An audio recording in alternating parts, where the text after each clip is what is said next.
Hay algo que muchos jóvenes sienten, pero rara vez se atreven a decir en voz alta.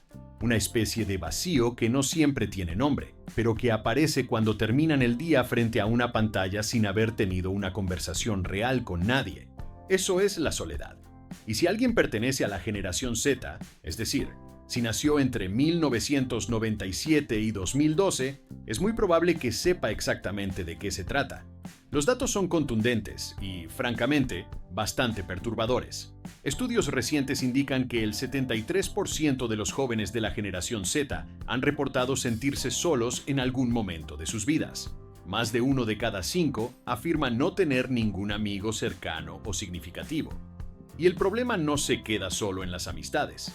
En el plano romántico, más de 1/3 de los hombres de entre 18 y 25 años no han tenido ningún tipo de relación afectiva en el último año. Estas cifras no son normales. En ninguna época anterior de la historia reciente se habían registrado niveles tan altos de soledad entre los jóvenes.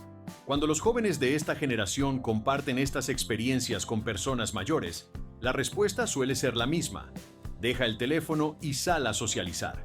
Y la intención detrás de ese consejo es comprensible.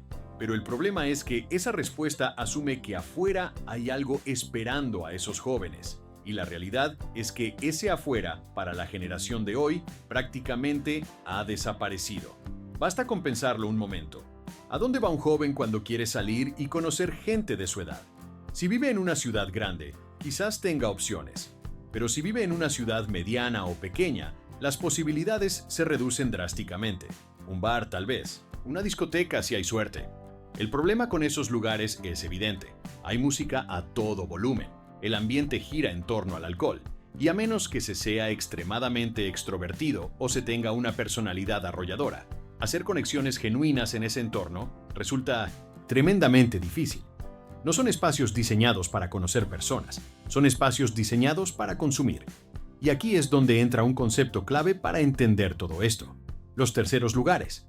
Un tercer lugar es cualquier espacio social que no sea el hogar, ni el lugar de trabajo o estudio. Son esos espacios informales donde la gente simplemente convive, sin un objetivo específico más allá de estar juntos. Las generaciones anteriores los tenían en abundancia. Los centros comerciales, por ejemplo, no eran solo sitios para comprar ropa o zapatos. Eran puntos de encuentro donde los jóvenes pasaban horas simplemente estando ahí, compartiendo, creando vínculos. Las pistas de patinaje, las salas de videojuegos, los parques activos, los cines de barrio, los clubes juveniles. Todos esos espacios cumplían una función social enorme que hoy se tiende a subestimar. Si alguien visita hoy un centro comercial fuera de una gran capital, lo que va a encontrar son pasillos semivacíos, locales cerrados y, en el mejor de los casos, familias con niños pequeños o adultos mayores haciendo su caminata diaria. Los jóvenes brillan por su ausencia. Y no es solo que no quieran salir, es que esos espacios han ido desapareciendo y nadie los ha reemplazado con algo equivalente. La infraestructura social para los jóvenes se ha ido erosionando silenciosamente durante décadas. Pero hay otro factor que casi nadie menciona y que resulta fundamental para entender la magnitud del problema. Simplemente hay menos jóvenes. Suena a algo obvio, pero sus consecuencias son profundas. Después de la Segunda Guerra Mundial, se produjo en muchos países occidentales un fenómeno demográfico conocido como el baby boom. Los soldados volvieron a casa, formaron familias numerosas y a principios de los años 70, aproximadamente la mitad de la población tenía menos de 25 años. Eso significaba que en cualquier pueblo pequeño, al salir a la calle, era fácil encontrarse con docenas de personas de la misma edad. La densidad de pares era inmensa. Hoy, esa realidad es completamente distinta. En muchos países de habla hispana, al igual que en el resto del mundo occidental, la proporción de jóvenes ha caído de forma notable. La tasa de natalidad lleva décadas descendiendo.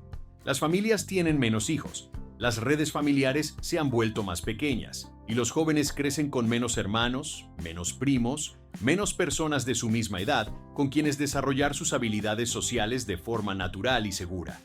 Muchos miembros de la generación Z lo vivieron de cerca.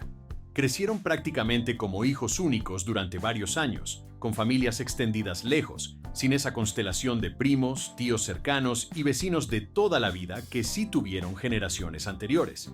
Y eso importa más de lo que se cree, porque los seres humanos están diseñados para desarrollarse socialmente en grupos, con personas de edades similares, en entornos de confianza. La familia grande y la comunidad densa no son lujos nostálgicos, son el entorno natural en el que evolucionó la especie. A todo esto se suma el impacto de las redes sociales, que llegaron justo cuando esta generación estaba formando su identidad. No es que las redes sean el villano único de esta historia, pero sí han acelerado y profundizado muchos de estos problemas. Los jóvenes de la generación Z aprendieron a comunicarse a través de pantallas antes de aprender a sostener una conversación incómoda cara a cara.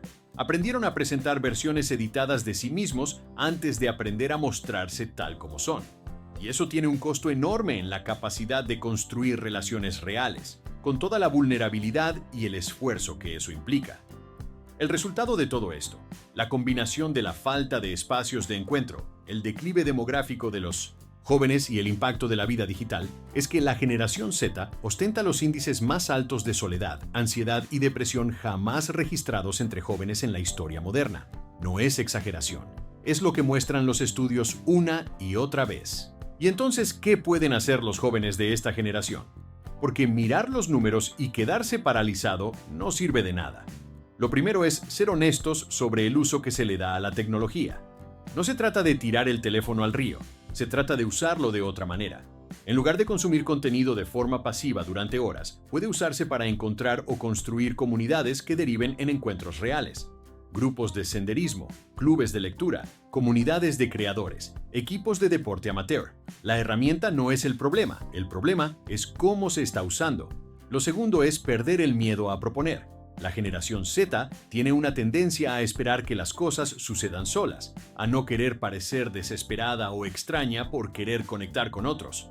Pero la conexión no cae del cielo, hay que buscarla activamente, y eso requiere tolerar la incomodidad de dar el primer paso. Y lo tercero, quizás lo más importante, es entender que la soledad que sienten los jóvenes de esta generación no es un defecto personal. No significa estar roto ni ser incapaz de relacionarse. Significa haber crecido en un mundo que, por razones estructurales complejas, no construyó los espacios ni las condiciones para que florecieran socialmente de la manera que les correspondía. Eso es real, es válido y merece ser nombrado.